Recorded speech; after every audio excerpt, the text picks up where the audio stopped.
Sherri Papini kept her lies going for so long with so many people, and that's just the tip of the iceberg from the stuff that we learned in the new docuseries, and we're going to talk about it in today's video.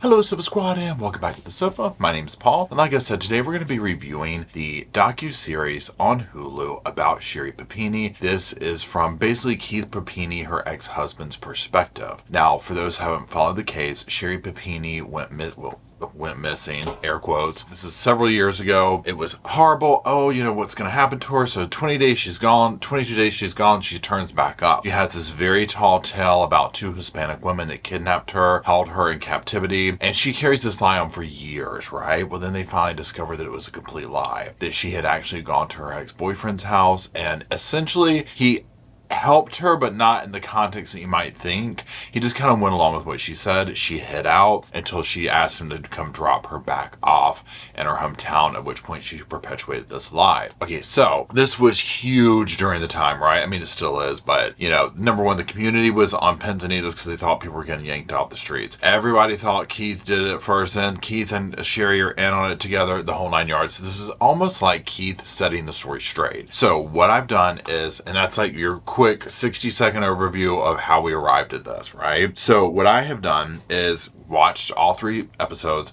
I have made notes on my phone here. I'm just going to go down the notes and talk about them and use them as discussion points. And that's it. So there is that. Let's go ahead and get started with the first ones. The series is called The Perfect Wife, and we're on episode 1. It's a Wonderful Life with You. Okay, so it starts off with a recap of events. I mean, this is what we just did here ourselves. Keith comes home. She's gone. Her phone's at the end of the road. He calls 911. He's very upset. Obviously, you know, the phone's there. There's some hair on it. Her earbuds are there. This does not look good. Right? The officer says on his way there that he mentally prepares for what the case could be. And so in the docuseries, they interview people like that worked on the case and whatnot to give us this full perspective of just how, number one, massive this case was, but also how deep her lies cut. So this officer's like, you get a call like this, you got to just mentally prepare on your way there, right? This could be anything. Now, her sister, Sheila, describes falling to the ground when Keith calls with the news. Sheila was pregnant at the time, so you can imagine she's trying to remain as calm as possible, but you know, you call up, hey, yeah, your sister, her stuff's at the end of the road, she's disappeared into thin air. I mean, come on. Now we hear like throughout the whole docuseries, they'll show like old footage and old interviews and things of this nature. So we hear officers talking to Keith about the details of her. We see footage of the searches, and they are intense. Right? I mean, this community, I mean, I'll say this, they rallied together, right, to find her. And that's another level, like, you know, it's a double-edged sword, because great that they did this, great that they were able to do that. But then when it came out that she lied, it made it all that much worse, because when you see how much support came out in droves, and this is not to say don't ever do this again for people, right? This is the right reaction. But it's just unfortunate that there are some, you know, people out there like Sherri Papini, Carly Russells, these characters that pull these massive hoaxes for whatever reason. So let's keep going. Okay, they talk to neighbors. Like, so one of the things is they're kind of walking us through the whole dynamic of, you know, the starting in the beginning. You know, okay, well, let's interview the neighbors, because you know they always start right in the beginning with the spouse, and in this particular case, the husband Keith. So they start talking to neighbors, and the neighbors are like, yeah, we heard regular fights. You know, some neighbors talked about this odd feeling that Keith conjured up, and we'll talk about him in a moment. So again, in most of these cases, just as we know now, especially if it's the female's gone missing, we immediately look to the husband, right? What did he do? You know, what happened? He lost it, this type thing. And then you hear from some neighbors, no, we never saw anything. Here's the thing with Keith, okay? And this stretches throughout the whole time, really up until now. So number one, he's very like dramatic, and I'm not saying that in a negative way, but he's just a dude that isn't afraid to cry, kind of in touch with his feelings, a little bit like intense, and that can come off whether it's a guy or a girl, but especially a guy, because we're not used to oftentimes seeing men like tear up and like get emotional like that. Maybe emotional is a better word that I'm looking for than dramatic. So in the beginning, it's like, is he putting this on? Is this, whatever? Okay, so then when we see interviews like later on or whatever, throughout the whole thing of like she's missing, or even after the fact when he's recounting it, then it was almost like, something about this doesn't sound right, and he's so emotional. Are they in on it together? Another dynamic going on is they both, Sherri and Keith, are very attractive, I call it, when I say generically attractive, what I mean is they don't really have an exotic look. They're just like, almost like multiple people could look at them, like whether they're your type or not, and be like, yes, those are attractive people. You know what I'm saying? Like, as opposed to somebody who might have more of an exotic type look or features like a runway model type attractive is what I'm getting at. So both Keith and Sherri are very attractive, which conjures up different feelings, right? It's like are they trying to get Instagram fame from this? Are they trying to, like, that type thing? Are they trying to get a reality show? That kind of vibe is where I went at one point with it. Once she,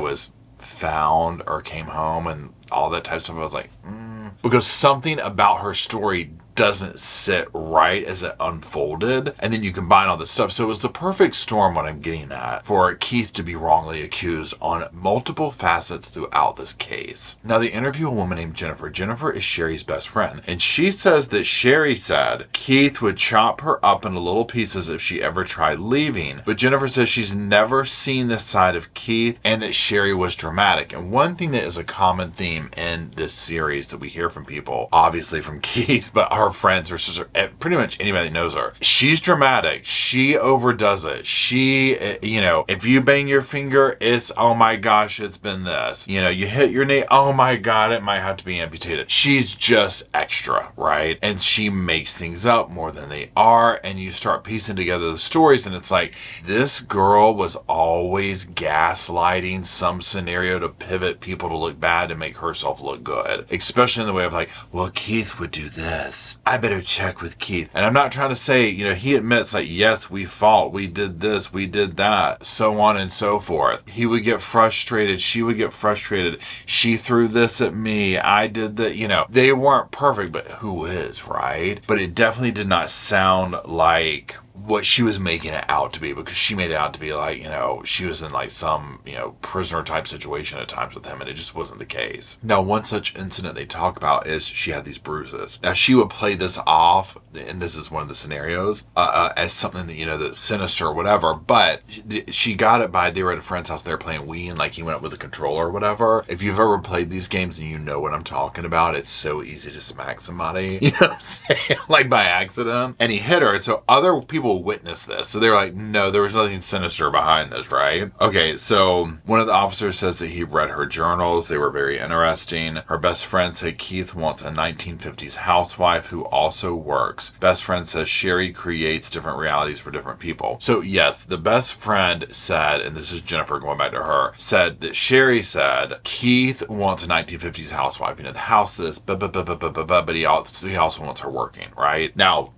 that could be true, right? There's a lot of dudes like that want that 1950s housewife, but it's also like, oh yeah, you also need to go to work, but you're expected to do A, B, and C. So, who knows with that. Now, also where Jennifer says that Sherri creates different realities for different people, she was describing this because she wasn't completely accusing him, like, this is just what Sherri said. But Jennifer's like, she would create this reality, so almost like this, maybe that was true that he wanted a 1950s housewife, with that plus the benefit of working. But if that's what Sherri wanted him to want, she would create that reality. She would make it that way. Now, we'll also get to here in a moment about some money issues with Sherri that happened early on in their relationship. It also could be really what's going on with that, but we'll get to that momentarily. So now, one of the things that we see is them interviewing Keith during these, many hours of footage that they put out there. And the officer and Keith talk, and the officer confronts him. We see him talking to Keith about the fact of, yeah, you're the husband. You know what I'm saying? Like, you're number one suspect until we clear you. And he confronts Keith about the yelling and screaming, and Keith's like, she gets physical, right? She gets physical with me. Yes, we get in arguments. Like, I'm not going to deny that. Now, remember the part that I just talked about with the money? Well, here we go. Okay, so Keith finds out at one point that she's like talking to some dude or something. He finds like evidence of an affair. Sherri has a tendency to have a wandering eye. So Keith gets a postnuptial. Their money is separate from there on out. Now, Sherri was doing really well at one point. She was working for AT&T, but they let her go. She gets a severance package. She lives off of this, but she like gets a boob job, you know, things of this nature. And basically it's like if she leaves, the scenario is she gets nothing, like the house, like nothing, right? So she kind of screwed herself over with that. So there's a power play going here at this point, because this whole thing now of like, oh, well, everything's separate. I've got to get my own. Now, remember how the friend is saying that Sherri's like, well, he wants a 1950s housewife that works and everything. You know, if you already start off soon off in a marriage and you're showing signs of like, I'm talking to other people on that level, and you go in and someone's like, okay, well, if you want to stay together, this is what we're doing. You know, this is what we're doing. Here it is. You know, you're not going to get anything, because that's a level of trust that's, you know, I mean, come on, right? What are we supposed to do? So anyways, let's keep going. They talk about online sleuths and their theories, and how we see this in so many cases, right? How they work both ways. It can be a lot of good information, but they can also do a lot of harm, you know, and they're showing constantly, like, I can't think of the guy's name on TikTok, but they're showing, you know, just the online sleuth stuff like they do so much in these series these days. Comments from people talking about, you know, Keith did it, this, that, and the other, and you see these transition throughout the 3-part series as we learn more information. Now, friends and family talk about what an amazing mother Sherri was. No one denies this, that she was like super mom, but we'll find out information towards the end that completely contradicts that. You know, Keith takes a lie detector, he passes it. This changes everything for him, right? Her parents talk to the news about how they are mad that someone took their daughter. The case is compared to the Tara Smith case, which was local to there and very similar. So, and one thing, and I'm going to say it now because I'll probably forget, one thing later on is that Keith is like, you know, we went to their house. Like, he's going back over all the people that she lied to directly to their face. He's like, I'm so humiliated. It's like so offensive. Yeah, because all these other victims, Elizabeth Smart, like I said, this Tara Smith thing, it was so compared to that. And this was like very close to their home. So you're just like, okay, 2 blonde ladies are kidnapped, and, you know, one comes back eventually, but you know what I'm saying? It's not good, and it looks like a pattern, and it really frightened the community. Now, it sounds like Sherri's home life growing up was rough. There was not much love there. Her sister was more like a mother. She drops out of school. She runs away. The sister says that when she meets Keith, the family is happy because Keith was like, he was grounded. He was a good man. He was a good man. Oh, so, you know what I'm saying? It was like, he just sounded like he was a good catch for Sherri. And that they were like, you know that song by Reba McEntire, Fancy? Fancy. It sounds like when they met Keith, they were like, go on, Fancy. Go on now. You know, it just sounded like he was a good dude. Like, you know, he was solid. He was grounded. He was this, he was that. So there you go. Okay, so now let's move on to episode 2. Okay, so Keith talks about meeting her. She's returned. She, you know, finds her way back. She's in the hospital. He goes there. It's intense, and any doubt that he had, like, about what was going on, just disappears. Now, Keith says that she doesn't want law enforcement there because she doesn't trust them. She says that the kidnappers said one member of law enforcement is involved, so she will only talk to Keith. She says it was a younger and older Hispanic pair of ladies that took her. So one thing that Keith is talking about is the doubts of like, okay, because remember, all the going on in his mind at times, and with the officers and stuff like that, where they're like, okay, well, she's either run off or she's been kidnapped or this or that. Well, also, he knows that, you know, she's got a wandering eye. She's talked to this person, that person, you know. So when he sees her and sees the level of bruising and whatnot on her, it's like, oh, you want to question it, right? You just want to question that somebody would do this to themselves. I mean, well, now you would, okay? Now, even her sister will recount the first time that she saw Sherri, and she talks about how rough Sherri looked. Now, they go over the police hunt for the 2 Hispanic women. Now, here's another thing, too, that, I mean, this was your typical case where somebody blames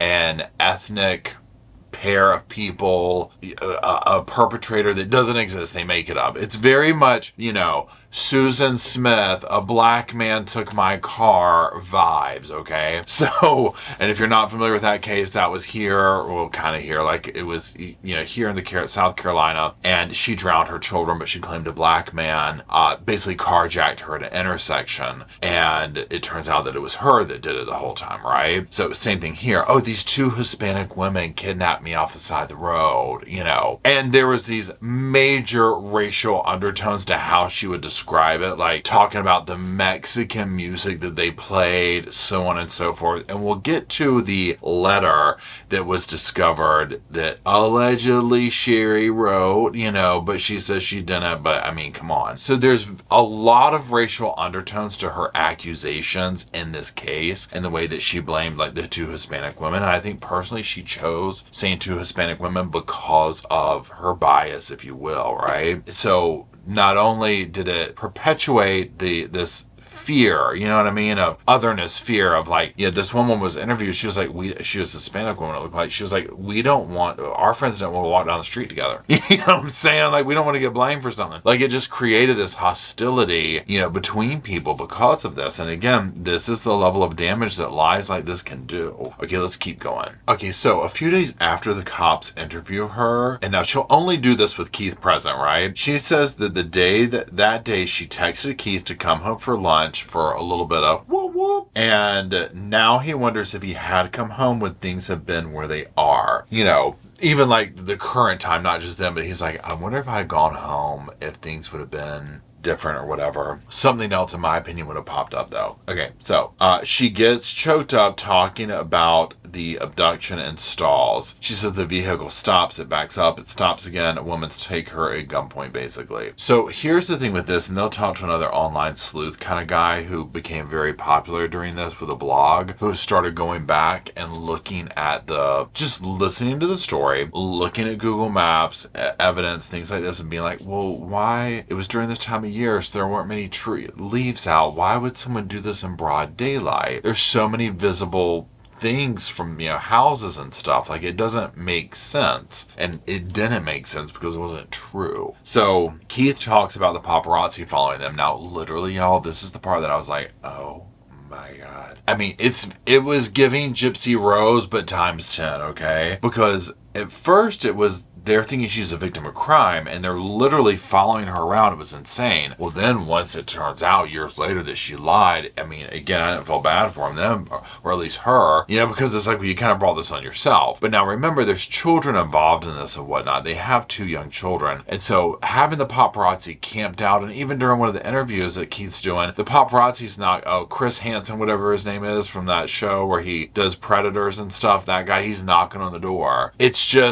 a level of insanity and craziness that you're just like, oh my gosh, this just seems frightening and exhausting. Now, Keith recounts on one of their first dates or their first date or whatever, that Sherri said she was married to a military man, but it was just for benefits, for heart surgery that she needed, and they were getting divorced. Like, it was one of these mutual, like, you need this, I need this, let's get married, let's do it. Now whether that's true or not, I mean, literally everybody has these bizarre little stories from Sherri that you're just like, what?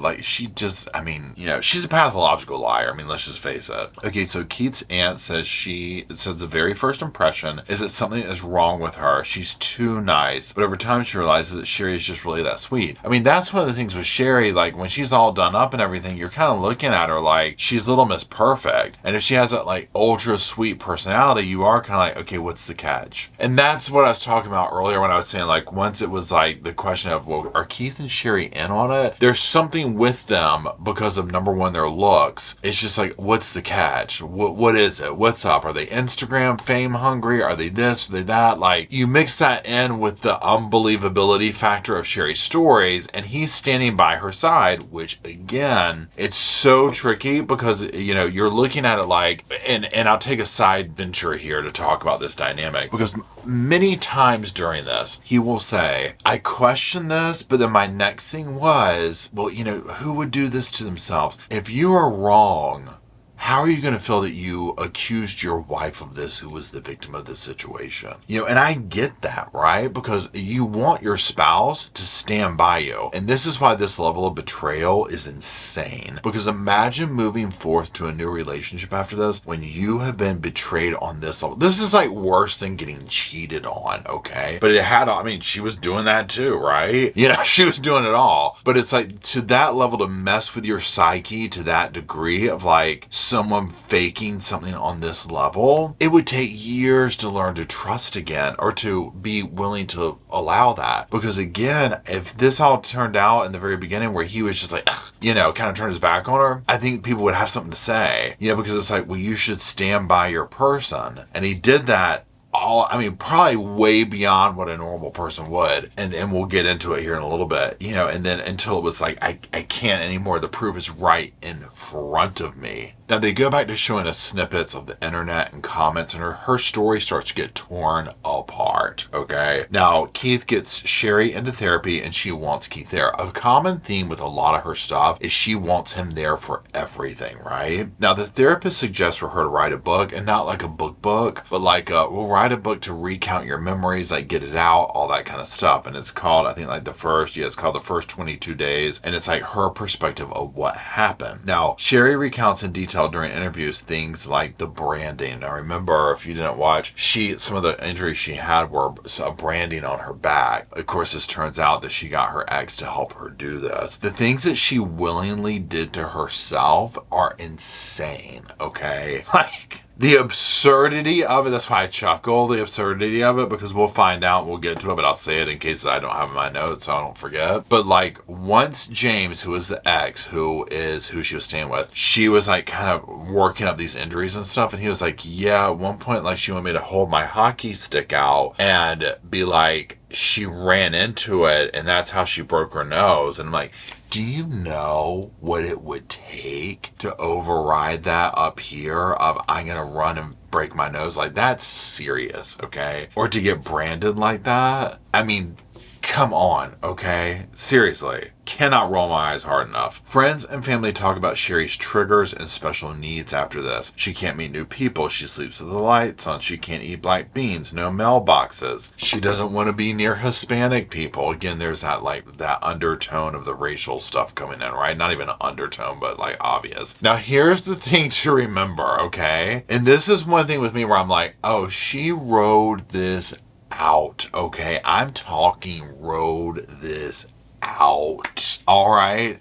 I'm speechless at the things she put everyone around her through. I mean, exhausting. It was her personality trait. She got the attention she wanted. No black beans. I can't roll my damn eyes hard enough. I just had a thought about that. It's so ridiculous.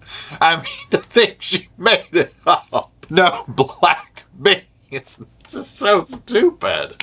But she was saying that because like they made her this food or whatever, that was part of it, so she had, what she was selling made sense, right? Like if somebody did this to you and like all they served you was black beans, are you gonna want to eat damn black beans when you leave there, right? You know what I'm saying? No, you're not, okay? I get it, but it's just like the list of it is like absurd. I'm like, am I reading this right? Like the things that she God bless Keith and his children. Okay, so at one point Keith describes a situation where Sherri wants her friends to come over. This like finally, and she wants to hear from them how they all found out she was alive, and then she shares some of the details of her experience. And Keith's like, it was a very emotional situation. He's like, but it was basically like people like talking about like this the moment they found out that she was alive and watching videos and stuff.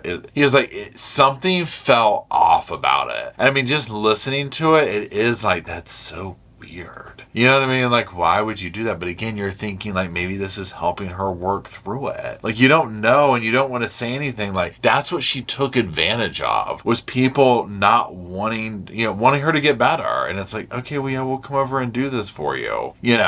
She hadn't really shared a lot of her details, and so doing that, it's like, okay, great, but then you look back and it's like, well, she made it all up. Now, at one point, Keith says that he talks to the therapist. Remember, they're going to see this therapist, and he basically is like, I don't always believe what Sherri's saying. He finally lets himself like say that and think it. And the therapist is like, okay, well, look at this one side. Like, her story's never changed. You know, it's always kind of been the same type thing. And like, look at her injuries. Like, you can't fake that. Like somebody just would, that would be so abnormal for someone to do that to themselves. Well, my God almighty, on that one, Sherri was like, hold my beer. Better yet, smack me in the damn face with it. Okay. I'm like, yeah, like a normal person would look at these injuries and be like, there's no way somebody would do that to themselves. And then that's what makes it that much more absurd, is when you realize that she did do it to herself. I mean, who can willingly break their nose like that? That's crazy. Okay, now she did get James to help her with stuff. She'd be like, shoot a hockey puck off my leg and things like that. And, you know, like the officer brought up, he was like, I don't think he was doing this as like a sinister thing. He was just helping a friend out. But he's like, I don't really have any friends that would do these things to me if I asked them to. And I'm thinking that means the same, right? Like, can you imagine going to your friend and be like, hold this stick up, okay, this hockey thing up. I'm going to get back here and I'm going to run into it and bust my nose. That would give me, absolutely not. But here's the thing. Once he was in on it and saw how much this blew up, they probably both knew this is bad, right? This is like, the whole world is talking about this. Like, you better break your damn nose. You better come up with some good stuff. They were probably like, oh, let's brand you. You know what I'm saying? So, you know, they had to cook something good up. They couldn't just give her a scraped knee. Absolutely not. It had to be way more than that. There's also these other scars on Sherri. She has 2 of them on her back. Keith recounts her telling him that an ex did it, and her best friend recounts Sherri saying it was her father. But reality was, I think it turned out that Sherri had done them to herself. So these are the things that come up with Sherri where, I mean, she just lies about stuff for attention. They talk about the fear that the community lived in. We discussed this earlier. I mean, it was bad, okay? You can't put a price of restitution on what she did to the community. Like, you can't, okay? There's literally no price. Same thing, Carly Russell, like, when the community came together, and then it was like, you were what? You were eating Cheez-Its at a hotel? And I took off work for this? You know what I'm saying? Like, I mean, this was major, okay? Sherri's went on for 22 days. Carly's was pretty quick. You know, it never ends well. The distrust and the erosion that it creates amongst people, amongst friends, amongst family, and amongst the community. Again, there's no price tag you can put on that. Now, remember how I told you about when we were talking about like the racial undertones to stuff? Okay, so this blog surfaces, and it's by Sherri Grafe or something like that. It has like these major racial aspects of it, and Sherri denies writing it. And they basically are like, there's been no actual proof or whatever that she did it or whatever. And her best friend says, I never saw any kind of racist stuff from Sherri. But I mean, it was, you know, it was not good, okay? And so they talk about this and bring this dynamic up. So if you look at it in totality, where it's like, you know, Sherri's like, I don't know, I hired a lawyer to try and get it taken down. I mean, really, it's the internet girl. Yeah, I mean, I understand that, but it's so, I mean, I'm like, she totally wrote that, okay? I mean, allegedly, you know what I'm saying? And then when you look at the whole thing of like, oh, 2 Hispanic women kidnapped me. They were listening to awful Hispanic music. You know what I'm saying? I'm just like, girl, this is all the letter, the comments about their music, the fact that you made it to be 2 Hispanic women. And like one person said, they were talking to the Hispanic lady I was telling you about that was like, friends didn't want to walk together and stuff like that. She was like, they look like 1980s gangsters, like the sketch artist thing they did. It was like such a generic, almost like you watched like some 80s movie with like LA gangbangers or whatever and described a look or something. You know what I'm saying? It was just very, like, what do you call that? You know, stereotype. It was a stereotype, like with a bandana. I mean, it was a lot, okay?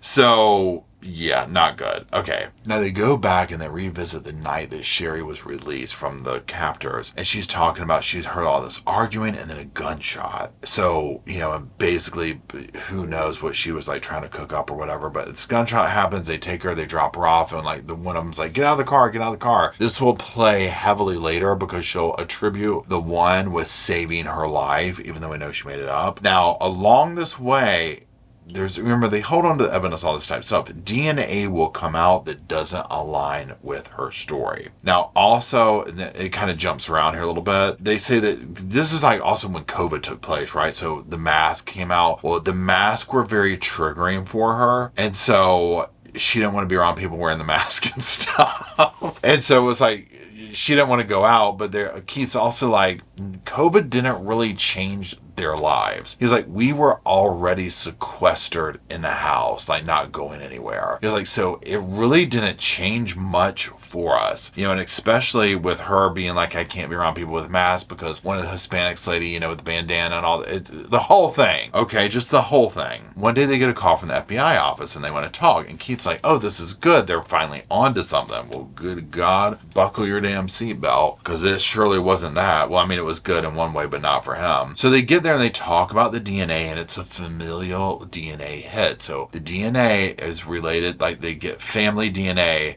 That's the DNA, you know what I'm saying? They can track it that way or whatever. So then the docuseries pauses, goes back a few days in Costa Mesa to her ex-boyfriend James's house. So it's kind of like rewinding to them finding this person. They go, they're like, hey, can we talk to you? And when they're there, they start looking around his apartment, his house, whatever. And remember, Sherri has like been working and like trying to piece together the story and like picking out like, oh, I think they had a coffee table like this, and this is how the bedroom was laid out. And she's using the truth with this, which will bite her in the butt. So when the cops get in there, and like the closet is this very specific odd shaped closet, they're like, oh, this is it. This is the house. We're here. Now, of course, they don't know at first what's going on. They just know that this is definitely the house she's describing, right? So they look around the house, it matches the description. Then they flash back to the interview with Keith and Sherri, and she tries to deny it, and Keith is like, wow, this is it.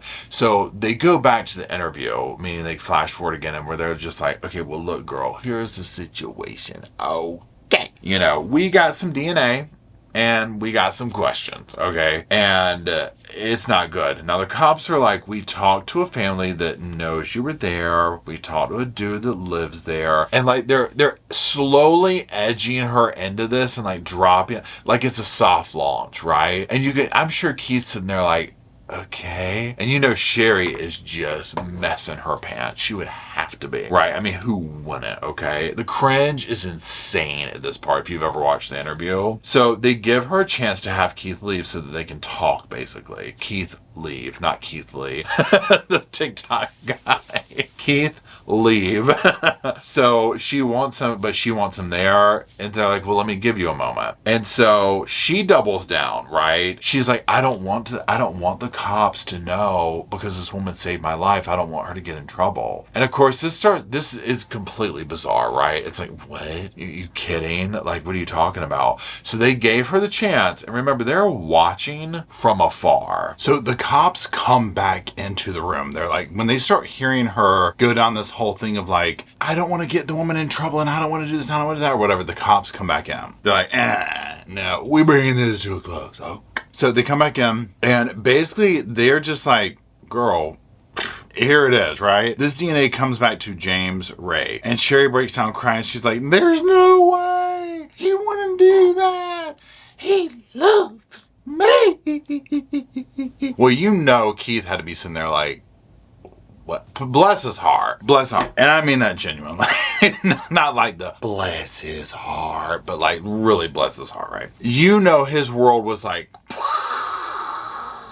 immediately crashing down. This goes back to James. She's over here talking about, well, this, that, and the other. I mean, she will take something and find a way to lie about it, right? So that goes down, and she's crying all that. Okay, so James, now we go back over to James, like in his narrative of this or whatever. So James is telling the cops, like, she said that she's trying to get away from her husband, so he rents a car, he goes and gets her. There was no females involved. It's like 8 to 9 hour drive back and forth to his house, okay? This is no quick thing. James basically does whatever she does, like ask for help to create all the bruising. We talked about this earlier. Some she did to herself while he was gone. She restricted her food. He helped brand her. I mean, she was invested, okay? The commitment was insane. She just like ate less, did this, did that to make herself look emaciated, the whole 9 yards, right? So The cops think that he was manipulated by everybody else, and this is the cop that's like, he's like, yeah, he was manipulated. I don't know any of my friends that would do these things to me, but like, I think that she literally just manipulated this dude like she did all of us. Then one day, basically, she's like ready to go. Right? She's like, okay, I'm ready to go. You know, can you drop me back off? And she asked for a thing. She asked for like these zip ties, chains. Like she has this whole little thing she wants to do. So now back to the interview. It's kind of going back and forth and whatnot. They go back to this interview with the cops calling her out. So they call her out. They're like, this is this. She's just sitting here like this, talking about. Keith is just sitting there. You know, he has to be like, ready to come unglued, right? Because once this settled in with you, and I imagine it, I liken it to waves crashing over you one after the other, and each one is like a level of truth, and like this hitting you like, wait, so this was a lie, bam, wait, that was a lie, bam, wait, this was a... God bless the man for not coming unglued, okay? If ever there was a moment that somebody was going to be like, I was pushed to it, officer, it would be something like this, right? So at this point, she tells Keith that they need a lawyer. She's like, right? She knows it. She knows she's in trouble. So Keith says that he needs to talk to the cops outside. So, because he's afraid, like, I need to be away from her, right? So the cops, he was surprised because the cops are like, you got to be careful because she could try and hurt herself. Like, basically, like, this is mega. You need to walk on thin ice here because this could get very dangerous very quickly. Now, here's the thing. After all this is over with, they're like, okay, y'all can go. What? And he was like, I was waiting for them to arrest her. Damn near wanted them to, right? He was like, when they told us that we could just leave, I mean, can you imagine the car ride home? Okay. I mean, y'all. So she's trying to talk her way out of it. He doesn't want to hear it. He's like, you cannot stay here. Gone, right? So she goes to the aunt's house. Yeah, so she's calling up to talk about Keith kicked me out. What? All they know is that she's been triggered by black beans and, you know, bandanas and all sorts of stuff. And all to now we've arrived at Keith is kicking me out. Now, here's the thing. Literally nothing happens. Like, this just goes quiet after that. Over and over and over. And it's like, what? Huh? Why? You know, I too would have been like, what? So Sherri has her time to start working her way back in. Keith is like, starts being like, what if she's telling the truth? What if they're wrong? What if she's telling the truth and I have thrown her out of the house and done this? Can I live with myself having done that? And I get it. I get it, right? So Keith says Sherri used to say that James harmed her, but she's telling him the same thing. This is what she does, right? So then they're talking to like his friends and stuff like that who helped him. Keith, I'm talking about Keith, like his friends in the beginning when they were like trying to figure out what happened, and that James was on their map, like they were at the house. But what it sounds like to me is that the cops said don't pursue it, and so they didn't. And this could have all been settled very quickly, right? But so there was like some mistrust there from the cops and this kind of thing, right? Understandably so, okay? But it is what it is, right, at this point. So then after nothing happens for months and months and months, life basically goes back to normal. And he's like, yeah, it was awkward. You know, and they're living this life and they're in the house. And basically it starts to be like, I guess she's right. I mean, surely they would have arrested her. They would have done this. They would have done that. Well, so the FBI is working behind the scenes building a case up against her, okay? So they finally are able to get the burner phones and figure out like, okay, this is what the tracking from her house to there and all this, like they have the evidence, right? So it's getting ready to crash down now, but they don't know this, meaning they, Keith and Sherri, right? They're just like, she's been working her magic on him.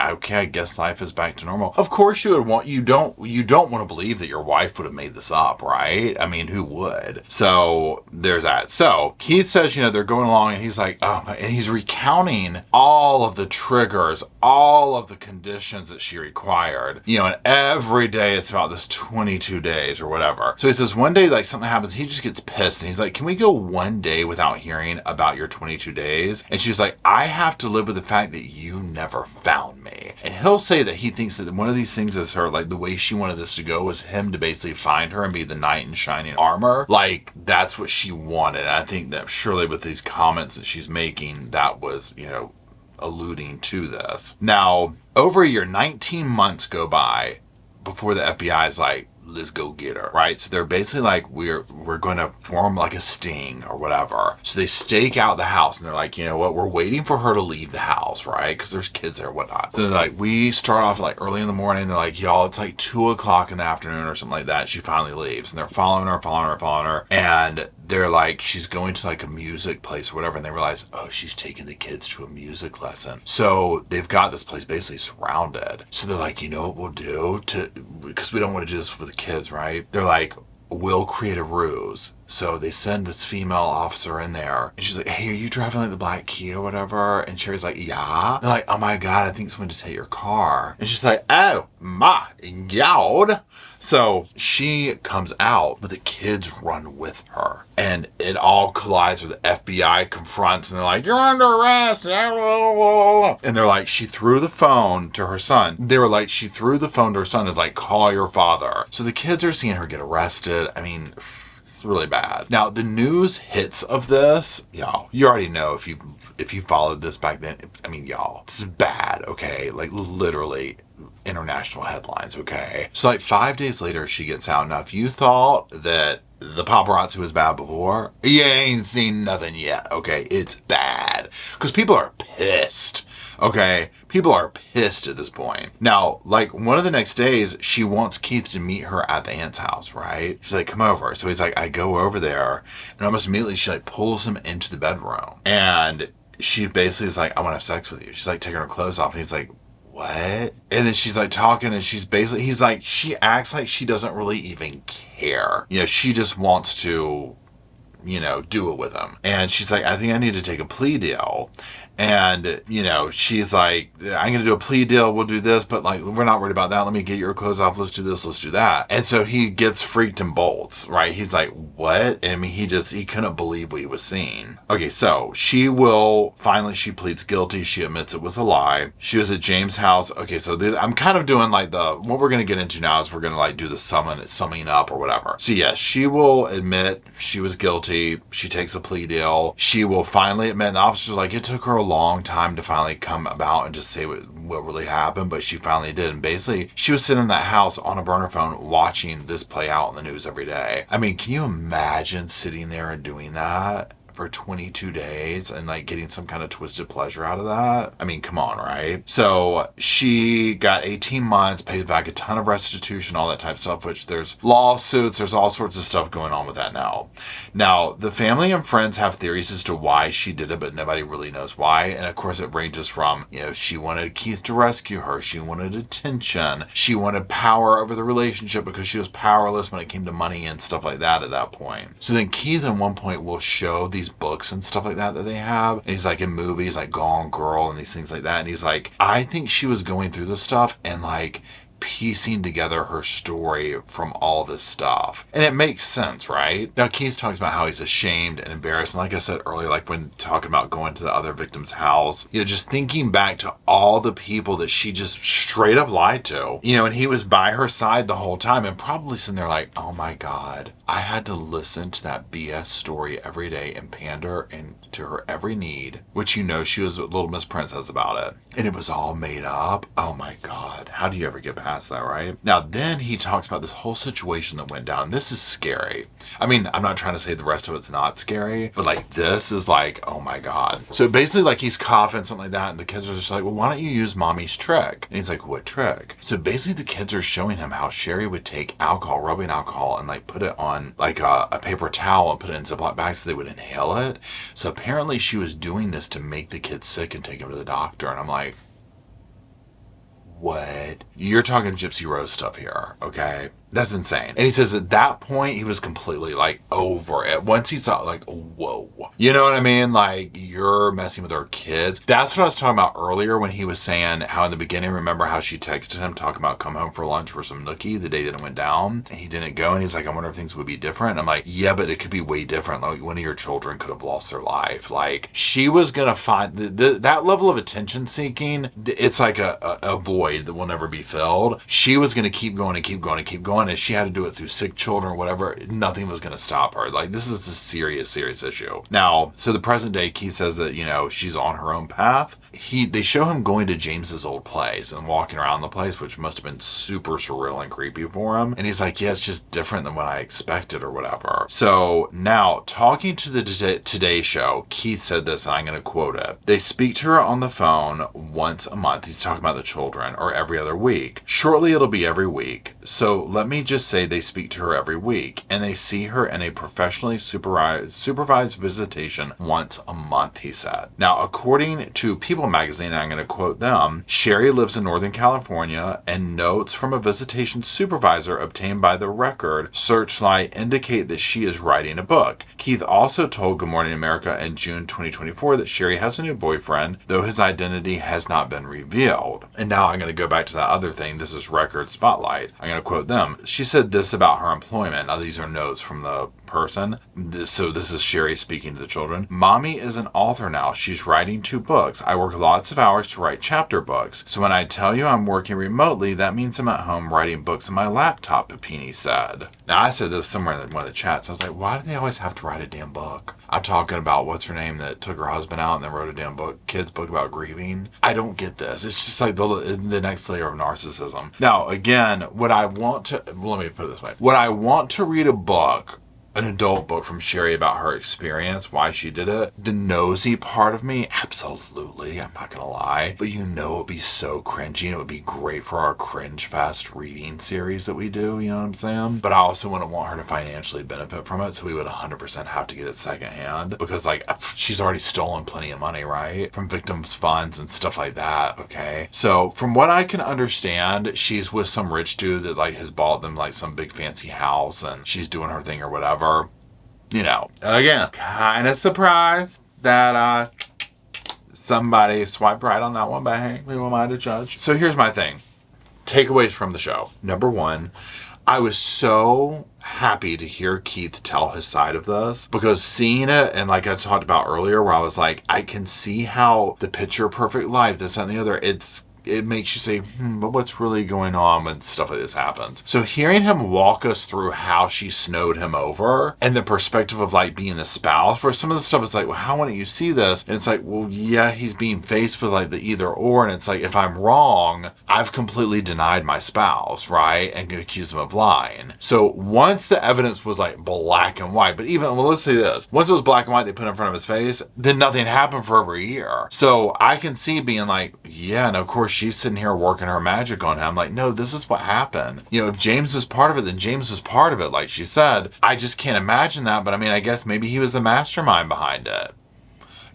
So she was able to get back in there, but then once it became plainly obvious, it was her whole facade came crashing down. That last year that he was in the house, where they knew the information, but she was still working him over, and he let her come back in the house before she was arrested. He had to have been just watching every move, Also, there's kids involved, which it's do I really want to say, your mother's a liar and this, that, and the other until, I'm forced to, basically. So I was glad to hear his perspective, his side of it. Also, what I realized, I was whoa, her commitment to this, to hear from her sister, her friends, everybody. When you're starting to hear from people like that, where it's you kept this lie up with all these people, that's insane to me that someone can do that.